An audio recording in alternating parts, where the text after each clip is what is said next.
అంటే ఆ రోజున ఒక మహాభక్తుడు గుడిలో ప్రవేశించాడు అని గుర్తు.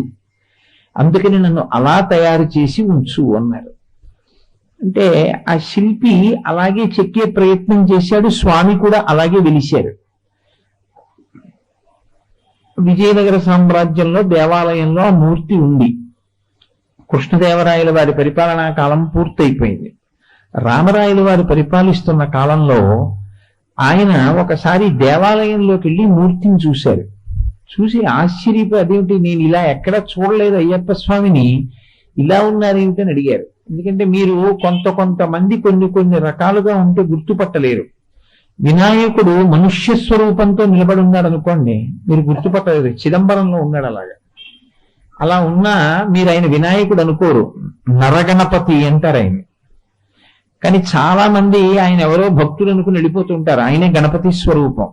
పార్వతీదేవి తయారు చేసిన మొట్టమొదటి నరస్వరూపం ఎలా ఉంటుందో ఆ రూపం చిదంబరంలో ఉంది. అలాగే ఈ ముక్కు మీద వేలేసుకున్నటువంటి అయ్యప్ప స్వామి వారి యొక్క మూర్తిని రామరాయల వారు చూసి ఆయన ముక్కు మీద వేలేసుకున్నారు. ఇదేంటి ఇలా ఎప్పుడు నేను చూడలేదే అయ్యప్పని, ఇలా ఉన్నారు ఏమిటని అడిగారు. ఏమో తెలియదండి, శిల్పికి కలలోకి వచ్చారు ఎప్పుడో ఒకప్పుడు, ఇలా చెక్కమన్నారు. ఒక మహాత్ముడు గుడిలోకి వస్తే నా ముక్కు మీద వేలు తీస్తానన్నారు. అప్పటి నుంచి ఎవరు రాలేదో ఏమో, మరి ఆయన ముక్కు మీద వేలు తీయలేదన్నారు.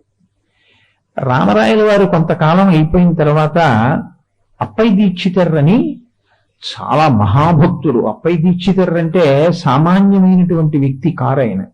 ఆయన ఎంతటి మహా ఉపాసకుడంటే, ఆయన కాలంలో నాకు పిచ్చి పడితే నేను ఏం మాట్లాడతానో గమనించండిరా అని పిచ్చి పట్టే మందు తాగి తలుపేసుకుని శిష్యుల్ని ఆయన పిచ్చి పట్టినప్పుడు ఏం రాస్తారో వ్రాసుకోమన్నారు పుస్తకాల్లో.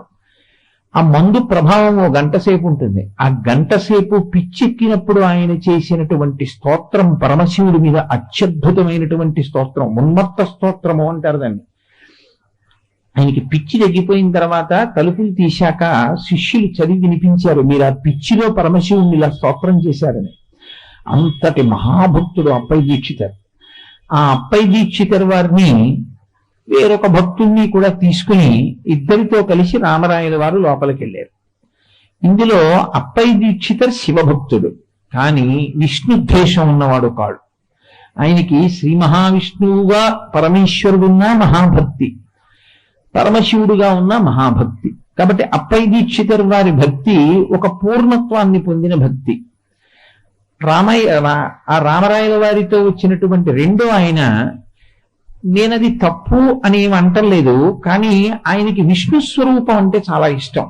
ఆయన శివస్వరూపాన్ని మాత్రం అస్సలు సహించలేడు, అదొక్కటే దోషం.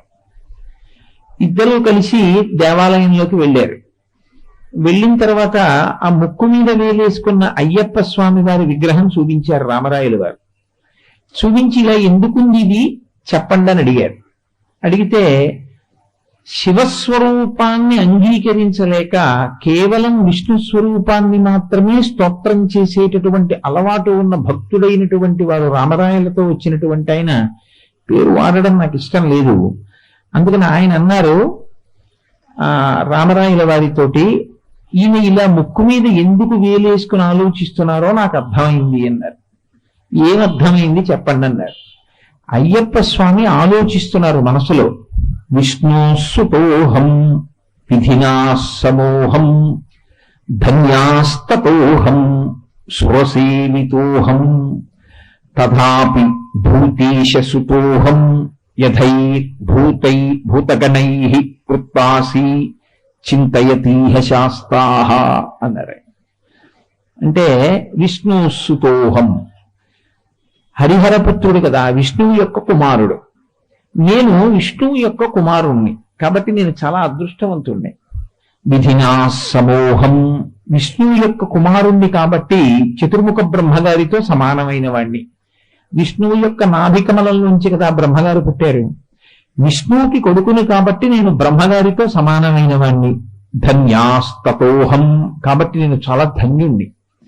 సురసేవితోహం, విష్ణువు యొక్క కుమారుణ్ణి కాబట్టి నన్ను దేవతలందరూ స్తోత్రం చేస్తుంటారు. దేవతలు కూడా నా దగ్గర నిలబడి నన్ను పొగడవలసిందే, అంతటి శక్తివంతుణ్ణి. కానీ వచ్చిన ఇబ్బంది ఒక్కటే వచ్చింది. ఏమిటా ఇబ్బంది? తథాపి భూతీశ సుతోహం. ప్రారంధం ఎక్కడొచ్చిందంటే, నేను భూతీశుడికి కూడా కొడుకుని. భూతీశుడు అన్న మాట ఎవరికి ఉందంటే పరమశివుడికి ఉంది. పరమశివుడికి చాలా పేర్లున్నాయి. శివో మహేశ్వర శంభో పినాకీశ శశేఖర అని. కానీ ఆయన భూతీశ అన్నాడు వచ్చిన ఆయన. ఎందుకంటే ఆయనకి అంత పెద్ద ఆసక్తి లేదు శివస్వరూపం మీద, అందుకని భూతగణములు చుట్టూ ఉండేటటువంటి వాడు అన్నాడు. అందుకని భూతీశ సుతోహం.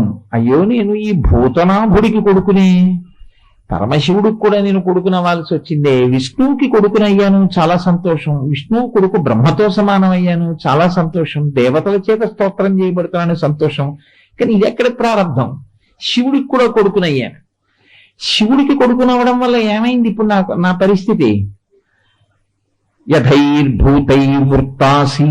నేను పరమశివుడి చుట్టూ భూతగణాలు ఎలా ఉంటాయో నా చుట్టూ కూడా భూతగణాలు అలాగే ఉన్నాయి ఇప్పుడు. ఎందుకని? మా నాన్నగారికి కొడుకుని కదా, మరి శివుడికి కొడుకుని. ఆయన భూతేశుడు, ఆయన కొడుకుని కాబట్టి నా చుట్టూ కూడా భూతగణాలు నిలబడ్డాయి అని చింతయతీహ శాస్తాహ. ఆయన బాధపడుతున్నాడండి. అయ్యో, విష్ణువుకు కొడుకునయ్యాను బాగుంది, కానీ పరమశివుడికి కూడా కొడుకునయ్యానేమిటా అని బాధపడుతున్నారు. అందుకే ఈ భూతగణాలన్నీ నా చుట్టూ చేరాయని, అందుకే ముక్కు మీద వేలేసుకున్నారు అన్నారు. ఆయన ఏం వేలు తీయలేదు అయ్యప్ప స్వామి. అయ్యప్ప స్వామి వేలు తీశారు అంటే ముక్కు మించి వచ్చినటువంటి వాడు మహాభక్తుడు, వచ్చినటువంటి వాడు తన మనసులో ఉన్న భావాన్ని పట్టుకున్నవాడు అని గుర్తు. అప్పుడు కదా ముక్కు మీద వేలు తీస్తానన్నారు. ఈయన చెప్పిన మాటలకి అయ్యప్ప స్వామి తన ముక్కు మీద వేలు తీయలేదు. కాబట్టి ఇప్పుడు రామరాయల వారు అప్పయ్య దీక్షితుల వంక తిరిగారు. అప్పయ్య దీక్షితుల వంక తిరిగి, ఏమయ్యా, ఎందుకు ముక్కు మీద వేలేసుకున్నారు ఆయన, మీరేమైనా చెప్తారా అన్నారు. అంటే అప్పయ్య దీక్షితుల వారు అన్నారు, అంబేతి గౌరీం అహమావాహయామి. ఆయన ఎంత చిత్రమైన మాట చెప్పారంటే, నా తల్లి పార్వతీదేవి అంటున్నాడు భూతనాథుడు. విష్ణువుకి కుమారుడు కదా, విష్ణువు తల్లి మోహిని రూపంలో, పరమశివుడు తండ్రి. విష్ణువు తల్లి కాబట్టి ఏమనాలి అయ్యప్ప స్వామి? నా తల్లి విష్ణు అనాలి. కానీ అప్పయ్య దీక్షితర్ అన్నారు, అంబేతి గౌరీం అహమావాహయామి. నేను తలుచుకుంటున్నాను, నేను స్మరిస్తున్నాను. ఎలా తలుచుకుంటున్నానో తెలుసా? నాకు తల్లి పార్వతీదేవే అని నేను భావిస్తున్నాను. అంబేతి గౌరీం అహం ఆవాహయామి. నేను స్మరించడానికి కారణం ఏంటి? ఒక్కటే కారణం, పత్నేహ పితుర్ మాతర ఏవ సర్వాహ. మా నాన్నగారికి భార్యలు ఎవరున్నారో వాళ్ళందరూ నాకు తల్లులే.